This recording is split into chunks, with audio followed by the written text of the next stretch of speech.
ಪ್ರಸಿದ್ಧ ಶಕ್ತಿ ಕ್ಷೇತ್ರವಾದ ಕೊಲ್ಲೂರು ಶ್ರೀ ಮೂಕಾಂಬಿಕಾ ದೇವಸ್ಥಾನದಲ್ಲಿ 106 ಕಿಲೋಗ್ರಾಂ ಬೆಳ್ಳಿಯಿಂದ ನಿರ್ಮಿಸಲಾದ ನೂತನ ಬೆಳ್ಳಿರಥದ ಲೋಕಾರ್ಪಣೆ ಕಾರ್ಯಕ್ರಮ ಇಂದು ಭಕ್ತಿಭಾವ ಹಾಗೂ ಧಾರ್ಮಿಕ ಸಂಭ್ರಮದ ನಡುವೆ ನೆರವೇರಿತು.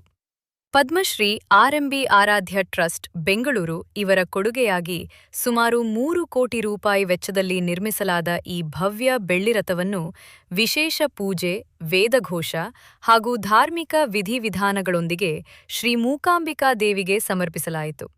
ಬೆಳಗ್ಗಿನಿಂದಲೇ ದೇವಸ್ಥಾನದಲ್ಲಿ ವಿಶೇಷ ಪೂಜೆ, ಹೋಮ-ಹವನ ಸೇರಿದಂತೆ ವಿವಿಧ ಧಾರ್ಮಿಕ ಕಾರ್ಯಕ್ರಮಗಳು ಜರುಗಿದವು. ಬಳಿಕ ದೇವಳದ ಅರ್ಚಕರ ನೇತೃತ್ವದಲ್ಲಿ ಬೆಳ್ಳಿರಥಕ್ಕೆ ವಿಶೇಷ ಪೂಜೆ ಸಲ್ಲಿಸಿ ಭಕ್ತರ ಸಮ್ಮುಖದಲ್ಲಿ ಲೋಕಾರ್ಪಣೆ ನೆರವೇರಿಸಲಾಯಿತು. 106 ಕಿಲೋಗ್ರಾಂ ಬೆಳ್ಳಿಯನ್ನು ಬಳಸಿ ನಿರ್ಮಿಸಲಾದ ಈ ರಥ ಸಾಂಪ್ರದಾಯಿಕ ಶಿಲ್ಪಕಲೆ, ಆಕರ್ಷಕ ಕೆತ್ತನೆಗಳು ಹಾಗೂ ಧಾರ್ಮಿಕ ಸಂಕೇತಗಳಿಂದ ಅಲಂಕರಿಸಲ್ಪಟ್ಟಿದ್ದು ಭಕ್ತರ ಗಮನ ಸೆಳೆಯಿತು. ರಥದ ನಿರ್ಮಾಣದಲ್ಲಿ ಕರಕುಶಲ ಕಲಾವಿದರ ನೈಪುಣ್ಯತೆ ಎದ್ದು ಕಾಣುತ್ತಿದ್ದು ಕ್ಷೇತ್ರದ ಧಾರ್ಮಿಕ ವೈಭವಕ್ಕೆ ಮತ್ತೊಂದು ಮೆರುಗು ನೀಡಿದೆ. ಕಾರ್ಯಕ್ರಮದಲ್ಲಿ ದೇವಸ್ಥಾನದ ಆಡಳಿತ ಮಂಡಳಿ ಸದಸ್ಯರು, ಅಧಿಕಾರಿಗಳು, ಗಣ್ಯರು ಹಾಗೂ ಅಪಾರ ಸಂಖ್ಯೆಯ ಭಕ್ತರು ಭಾಗವಹಿಸಿದ್ದರು. ಪದ್ಮಶ್ರೀ ಆರ್ಎಂಬಿ ಆರಾಧ್ಯ ಟ್ರಸ್ಟ್ನ ಈ ಕೊಡುಗೆ ಕ್ಷೇತ್ರದ ಇತಿಹಾಸದಲ್ಲಿ ಮಹತ್ವದ ಸೇರ್ಪಡೆಯಾಗಿದ್ದು ಭಕ್ತರಿಂದ ವ್ಯಾಪಕ ಮೆಚ್ಚುಗೆಗೆ ಪಾತ್ರವಾಗಿದೆ. ಲೋಕಾರ್ಪಣೆ ಬಳಿಕ ಭಕ್ತರು ನೂತನ ಬೆಳ್ಳಿರಥದ ದರ್ಶನ ಪಡೆದು ಶ್ರೀ ಮೂಕಾಂಬಿಕಾ ದೇವಿಯ ಆಶೀರ್ವಾದ ಪಡೆದರು. ದೇವಸ್ಥಾನ ಆವರಣದಲ್ಲಿ ಹಬ್ಬದ ವಾತಾವರಣ ನಿರ್ಮಾಣವಾಗಿದ್ದು ಮಂಗಳವಾದ್ಯ, ವೇದಘೋಷ ಹಾಗೂ ಭಕ್ತರ ಜಯಘೋಷಗಳ ನಡುವೆ ಕಾರ್ಯಕ್ರಮ ಯಶಸ್ವಿಯಾಗಿ ನೆರವೇರಿತು. ಮುಂದಿನ ದಿನಗಳಲ್ಲಿ ದೇವಸ್ಥಾನದ ಪ್ರಮುಖ ಉತ್ಸವಗಳು ಹಾಗೂ ರಥೋತ್ಸವಗಳಲ್ಲಿ ಈ ನೂತನ ಬೆಳ್ಳಿರಥ ಬಳಕೆಯಾಗಲಿದ್ದು ಕೊಲ್ಲೂರು ಕ್ಷೇತ್ರದ ಧಾರ್ಮಿಕ ಹಾಗೂ ಸಾಂಸ್ಕೃತಿಕ ಮಹತ್ವವನ್ನು ಮತ್ತಷ್ಟು ಹೆಚ್ಚಿಸುವ ನಿರೀಕ್ಷೆ ವ್ಯಕ್ತವಾಗಿದೆ.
ಸ್ವಲ್ಪ ಸಂತೋಷಕ್ಕೆ ಪ್ರೇಮ ತಗೊಳ್ಳಿ.